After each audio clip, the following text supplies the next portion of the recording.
Dans les derniers jours, dit Dieu, je répandrai de mon esprit sur toute chair. Vos fils et vos filles prophétiseront, vos jeunes gens auront des visions, et vos vieillards auront des songes. Oui, sur mes serviteurs et sur mes servantes, dans ce jour-là, je répandrai de mon esprit et ils prophétiseront. Je ferai paraître des prodiges en haut dans le ciel et des miracles en bas sur la terre, du sang, du feu et une vapeur de fumée. Le soleil se changera en ténèbres et la lune en sang avant l'arrivée du jour du Seigneur. Alors, quiconque invoquera le nom du Seigneur sera sauvé. Ce verset repris nous inspire, bien aimé, le thème suivant. La descente de l'Esprit Saint, virgule, signe précurseur du jour du Seigneur. Ouais. La descente de l'Esprit Saint, signe annonciateur du jour du Seigneur.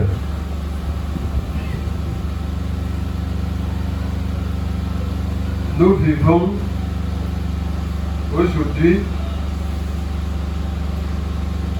des jours caractérisés par ce que nous pouvons appeler une foi réduite à la pratique rituelle.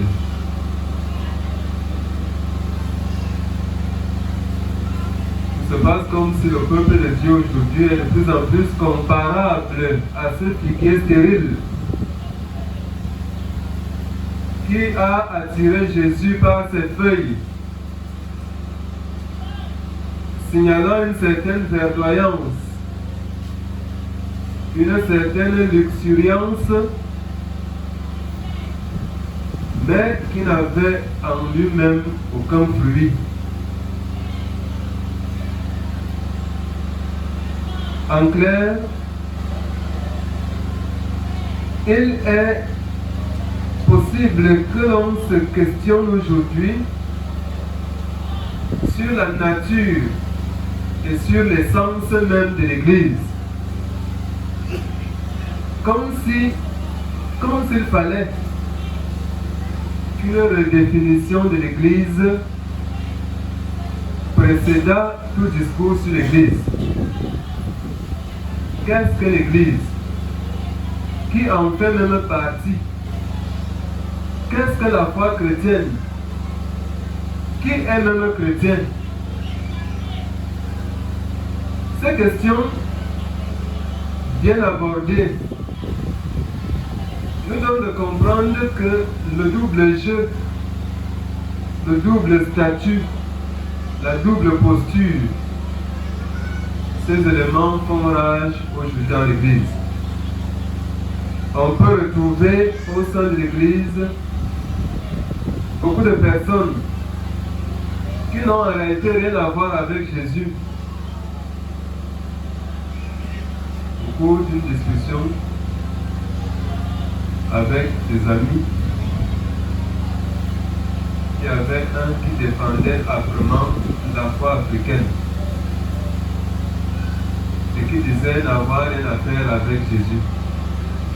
Mais dans la suite des discussions, on s'est rendu compte qu'il était plus régulier dans les temples de l'Église du Christ que certains d'entre nous qui défendaient même la foi chrétienne. Et ils sont nombreux comme ça aujourd'hui.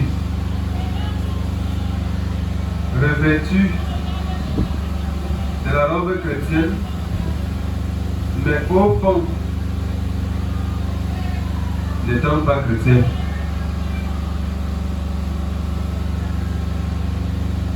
Ce contexte qui est le nôtre aujourd'hui semble être celui de Joël, dont la prophétie est évoquée par l'apôtre Pierre au moment où il prêche l'évangile, juste après la descente du Saint-Esprit, sous la forme de langue de feu sur les disciples à Jérusalem. Comme quoi, Pierre lui aussi établissait déjà un lien de ressemblance ou d'identité entre le contexte de l'église naissante à Jérusalem pendant l'avènement de l'Esprit Saint et le contexte historique du prophète Joël. Tout se passe donc comme si les Juifs du temps de Pierre revivaient l'époque de Joël.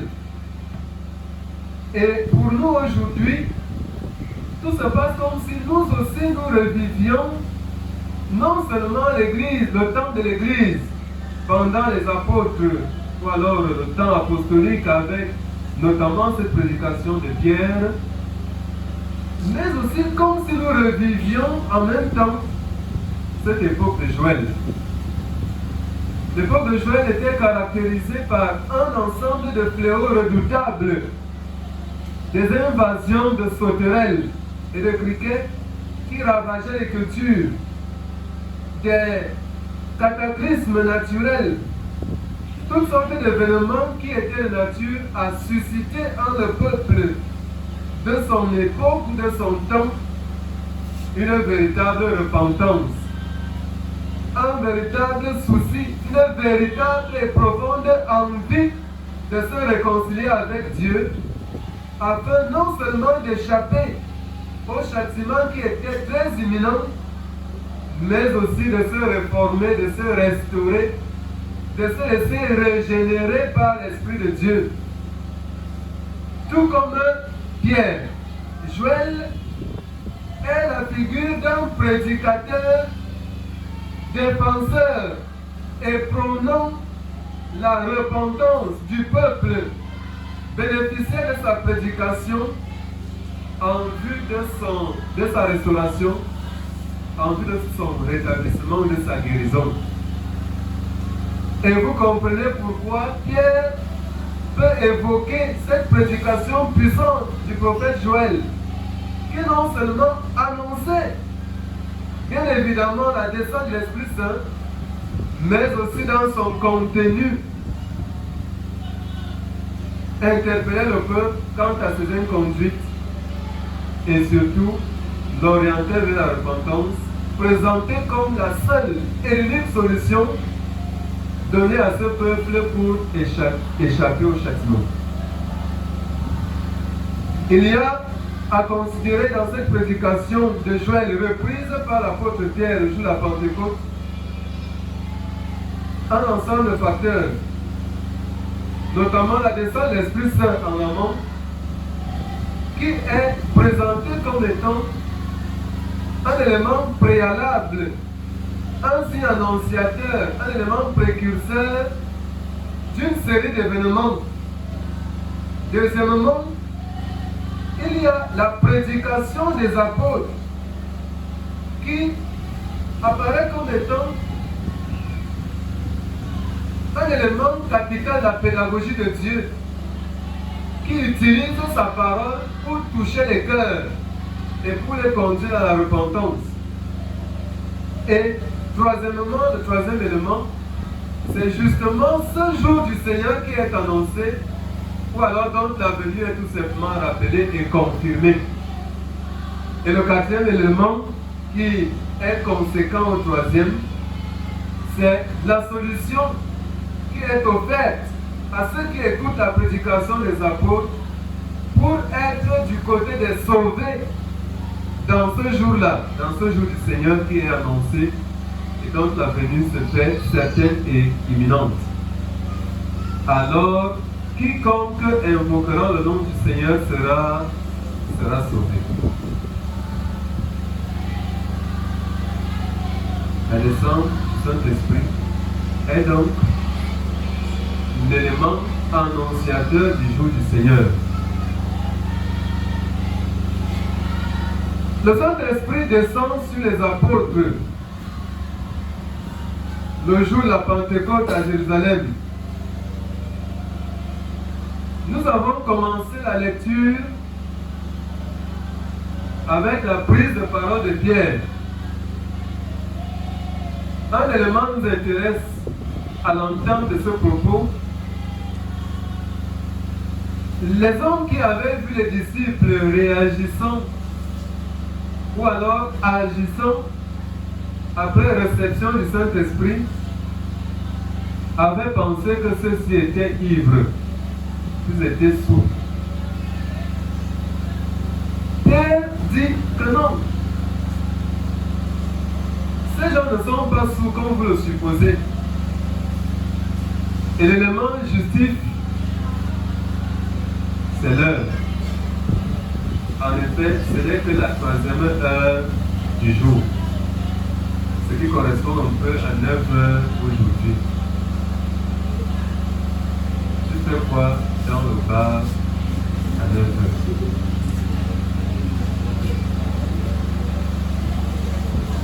Parfois avant 9 heures. Tu fais quoi avec des boissons enivrantes avant 9 heures?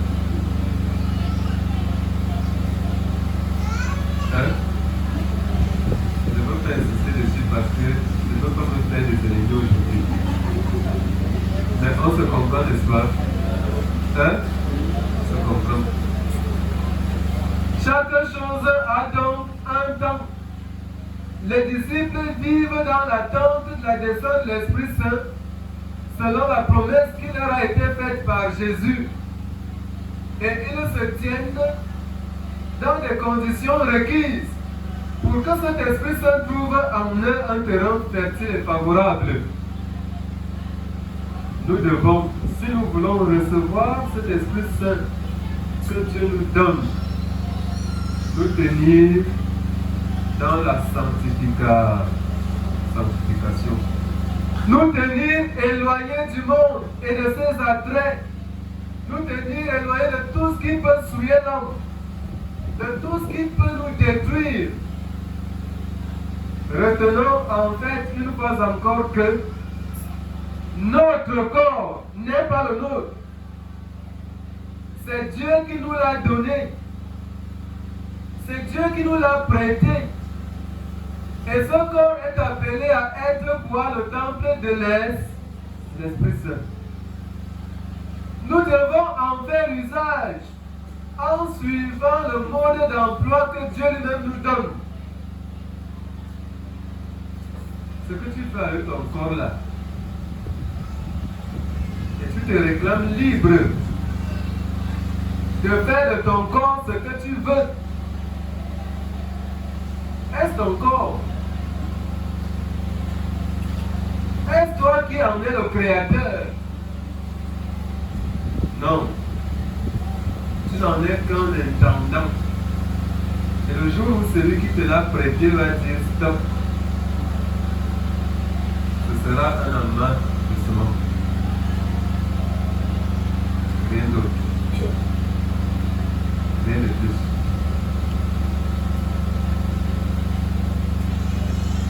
Revisitons la compréhension, la perception que nous avons de notre corps.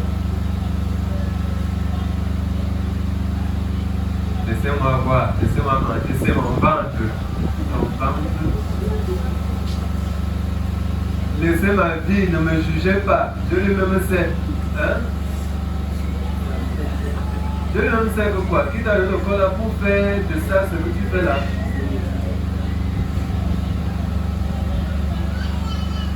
Les gens qui se donnent même la licence de corriger Dieu sur leur corps, ils ont eux-mêmes une image du corps négative.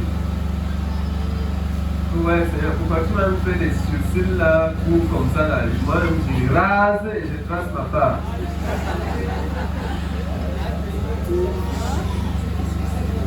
Humanisme, quand tu nous égares. Il y a des gens qui corrigent même certaines parties de leur corps. On parle de chirurgie esthétique. Des gens qui enlèvent un sexe pour implanter un autre.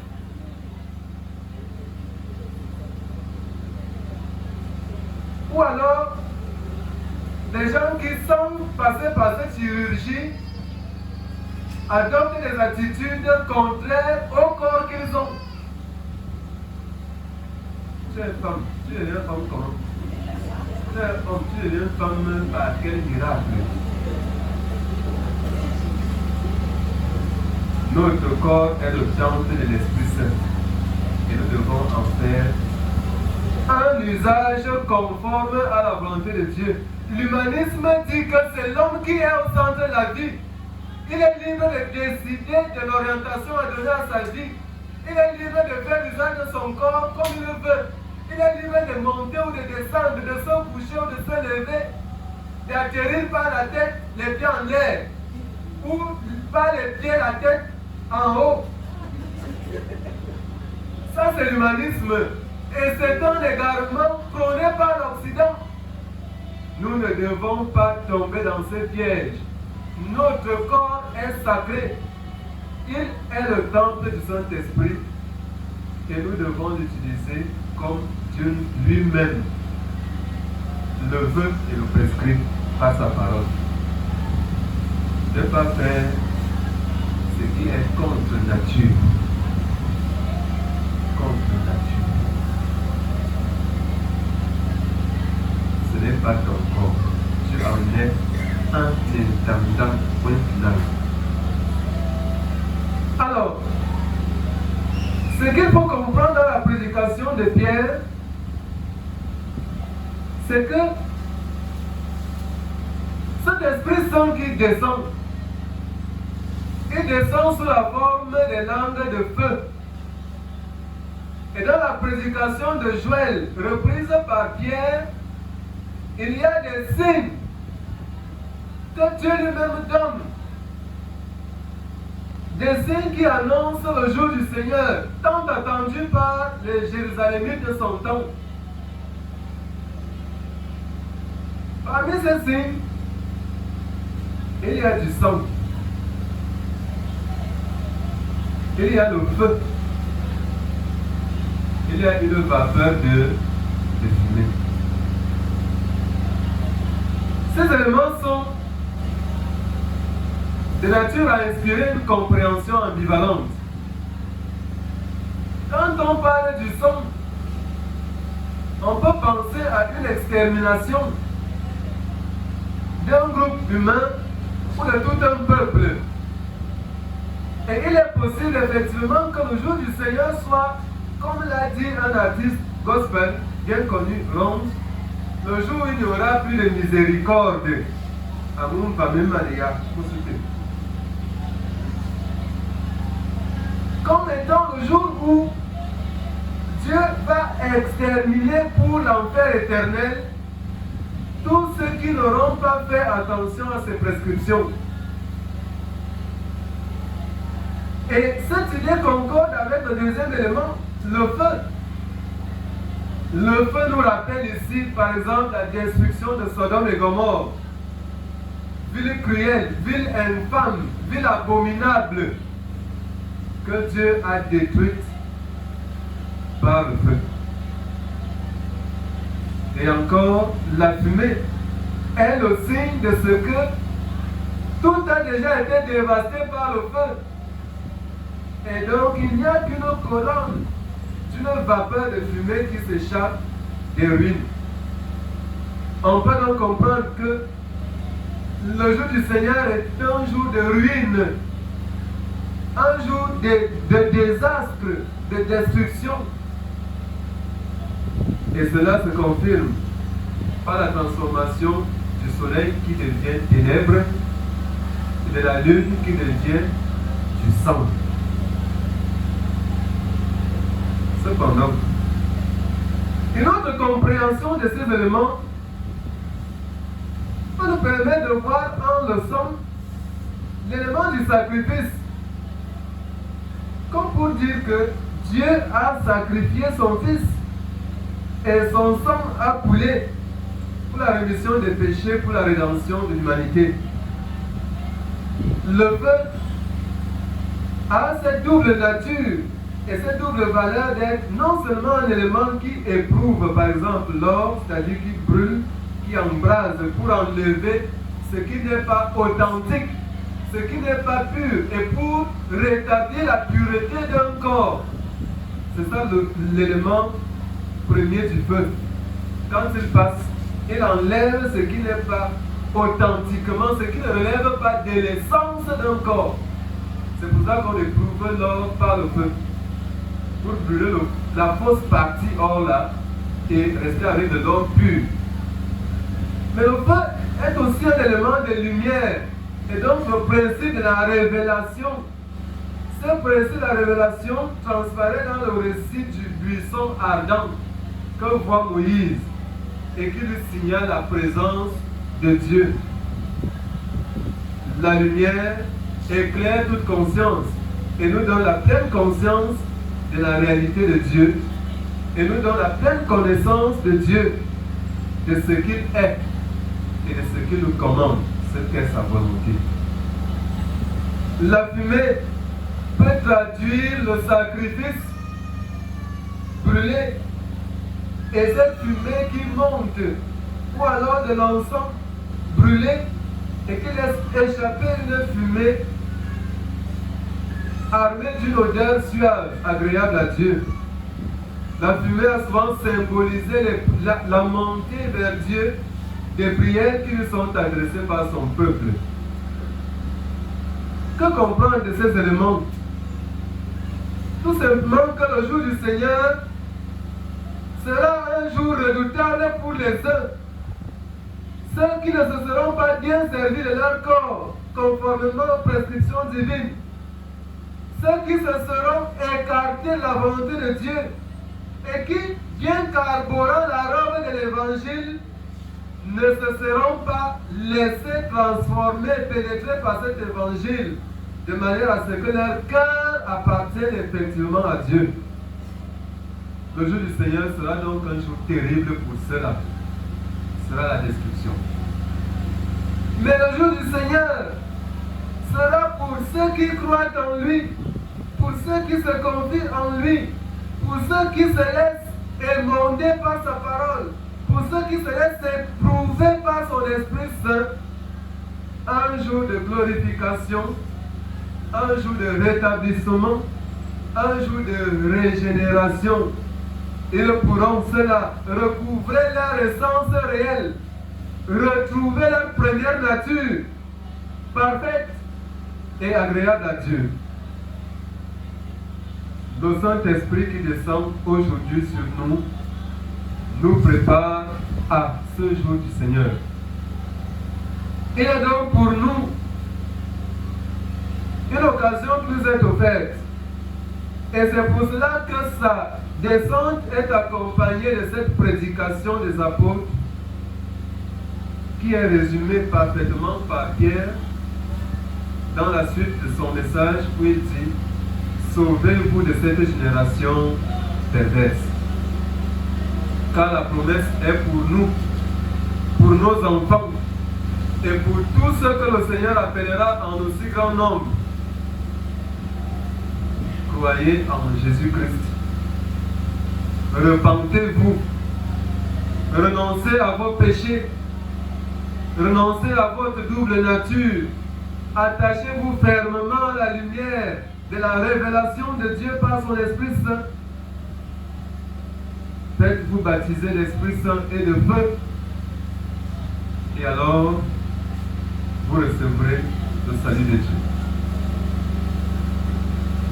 Lorsque Joël conclut sa prédication par cette formule, quiconque invoquera le nom du Seigneur sera sauvé, il faut que nous ayons en mémoire la prédication de Jésus lui-même, qui nous rappelle que ce n'est pas ceux-là qui disent Seigneur, Seigneur, Seigneur, qui seront sauvés, mais celui-là qui seul fait la volonté du Père. Invoquer le nom du Seigneur pour être sauvé, c'est donc pas dire lors du jour du Seigneur, Seigneur, et on est sûr que là on est sauvé. Ce n'est pas porter la soutane du pasteur, ce n'est pas porter la soutane de diacre pour la tenue dans l'église, ou alors le cabas très blanc de l'ACF, ou la très belle tenue de la JAP, ou une soutane de chorale. Ce n'est pas se revêtir d'un ensemble d'éléments rituels qui font de nous visiblement ou superficiellement des chrétiens, alors que l'intérieur reste pourri et donné à quelqu'un d'autre. Invoquer le nom du Seigneur, c'est se revêtir des vertus cardinales de la foi chrétienne que nous inspire l'Esprit Saint et qui nous rappelle en bon maître. Bien-aimé peuple de Dieu, la descente du Saint-Esprit est un signe annonciateur du jour du Seigneur. Joël disait à ceux de son époque, qu'attendez-vous du jour du Seigneur? Il ne sera pas beau pour vous si vous restez raidis, si vous restez en la raideur, insensible à l'appel au salut de Dieu. Mais si vous voulez que ce jour du Seigneur soit un jour beau pour vous et pour nous tous aujourd'hui, repentons-nous, accrochons-nous à cette perche du salut qui nous est tendue, laissons-nous éclairer par la lumière de la révélation du Saint-Esprit, laissons-nous aimanter, éprouver par le feu de l'Esprit Saint, afin d'être conduits vers notre essence réelle, vers la vie éternelle. La descente du Saint-Esprit, signe précurseur du jour du Seigneur. Amen.